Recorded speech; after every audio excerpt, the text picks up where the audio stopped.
السلام عليكم ورحمة الله وبركاته. معلن wanaagsan isku soo noqod wanaagsan. Waxaan rajeynayaa dhamaantiin inaad caafimaad qabtaan. Maantadan waxaanu qaadan doonaa koorsadeeni medical cytology-ga casharkii waxaynu maraynaa toddobaad. Casharkan maanta waxaynu ku baran doonaa qaybtii saddexaad markaynu ka hadlaynay major pathogenic protozooniski. Haddaynu soo dhameeyay qaybtii hore ee intestinal tract protozooniski iyo genital protozoa, hadda waxaynu qaadan doonaa blood and tissue protozooniska. موضوع maanta aynu diiradda ka saari doono qodobkan ayaa waxa uu noqon doonaa inaynu ka hadalno plasmodium. waxaan jeed doonaa ilaa dhamaadka casharkan inaad la gaari doontid ka hor intaynu gudu galin muuqaalka like inoo saar si asxaab badan inuu gaaro.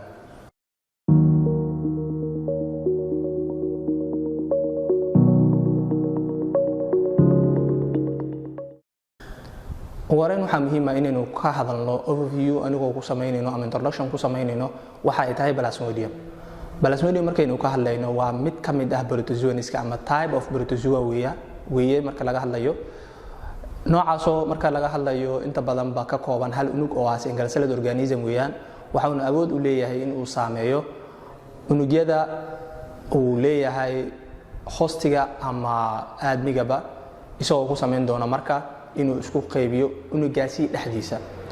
unugyada ugu badan ama unuga ugu badan inta badan uu saameeyo waxa uu noqon doonaa unugani loo yaqaano RBC-da ama red blood cells-ka qaasatan marka loo fiiriyo naasleyda dhamaan iyo aadamigaba. haddaynu sii guda galno qaybta aynu kaga hadlayno RBC-da, RBC waxa uu ka keeni karaa aadmiga markaynu ka hadlayno cudur loo yaqaano malaria. malaria inuu ku dhaco aadmiga waxa marka keenayo ama cudurkan malaria-da uu saameeyo oo keenaya plasmodium-ka waxa inta badan ba fududeynaya marka factor waa maxay hore inuu u soo hadalnay waxa loo jeedaa cayayaan ama xayawaan muhiim ay tahay inuu soo mar inta badan cayayaanada u badan muhiim ay tahay inuu cudurkaasi soo qaado si toosan uu contact ula sameeyo aadmigi. waxaan loo yaqaanaa transmission-ka noocaasi factor borne transmission. haddaba marka midkani aynu hadda ka hadlayno factorkiisa ama gudbiyihiisa tooska ah waxa weeyaan waa factor borne transmission. waxa uuna si toos ugu dhici doona cayayaankan loo yaqaano qaneecada qaasatan mideeda female-ka ama dhediga ah ee loo yaqaano mosquito anopheles-ka. cudurka kani markaynu ka hadlayno marka ama malaria markaynu ka hadlayno waa cudur kamid ah cudurada ugu badan ee infectious disease-ka loo yaqaano kuwaasoo xataa keena in qofka uu u dhinto. macquul ma tahay inuu dhinto cudurka kani ee sheegayno malaria loo yaqaano. malaria miyaa loo dhiman karaa? wax walba oo ku saabsan su'aalahaasi markaynu casharka hore u sii gudgalno insha Allah ayaynu baran doonaa biidhnillaahi jalla wa ala. haddaynu fiirino marka qaybta xigta oo aynu ku baran doono noocyada uu u kala baxo plasmodium ka iyo waxyaabaha ay noqon karaanba. haddii aynu ka hadalno marka noocani aynu hadda ku qaadanayno ee loo yaqaano plasmodium-ka inta nooc uu kala baxo. plasmodium-ka markaynu ka hadlayno ay aadmiga ku keeno cudurkan loo yaqaano malaria waxa ay u kala baxaan ilaa iyo 5 qaybood. markii hore waxa la yaqaanay ama inta badan la ogaa inay 4 qaybood kaliya yihiin balse waxa jirta qayb shanaad oo gadaal lagu ogaado loo yaqaano plasmodium knowlesia.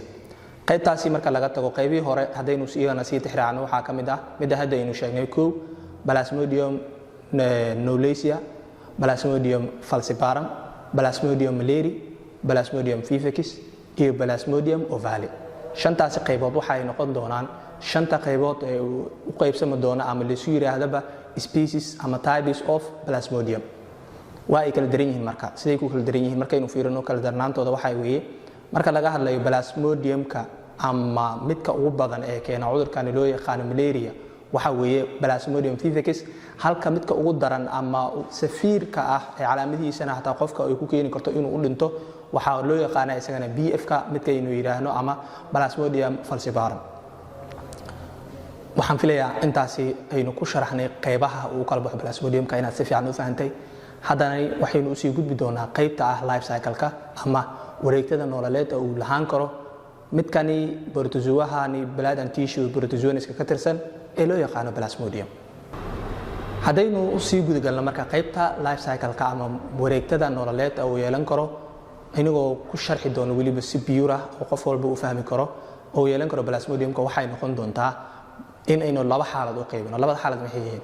mar stages-ka ayaynu u qaybin doonaa marna wareegtada nololeed naftirkeeda ayaan waxaynu u qaybin doonaa laba qaybood labada qaybood maxay tahay labada qaybood waxa weeye horta mar waxa loo qaybiyaa two phases ama laba phase ayuu soo maraa life cycle marka laga hadlayo labada phase ayaa loo yaqaanaa sexual cycle iyo asexual cycle mid waxa loo yaqaanaa sexual cycle halka midka kalena uu noqon karo asexual cycle waa mid jinsi u baahan iyo mid jinsi laaba ma kala fahmin stage kamid labadaas phase aynu sheegnay waxa uu ka dhacaa inside mosquito gudaha qanaacada ayuu ka dhaxdhacaa halka midka labaadna uu ka dhaxdhici doono gudaha qofka aadmiga uu saameyn doono cudurka kani intaas markaynu ku soo gudubno markii stageka uu soo maro waxa ay noqon doonaan saddex stageka koowaad waxa loo yaqaanaa gametocide stageka labaad waxa loo yaqaanaa spermatozoid stage halka stage saddexaadna loo yaqaano merozoid stage waxaan filayaa inaad saddexdaas stage iyo labada phase aan soo sheegnayba si mug ah aad kaga bogan doontid marka aynu u gudgalno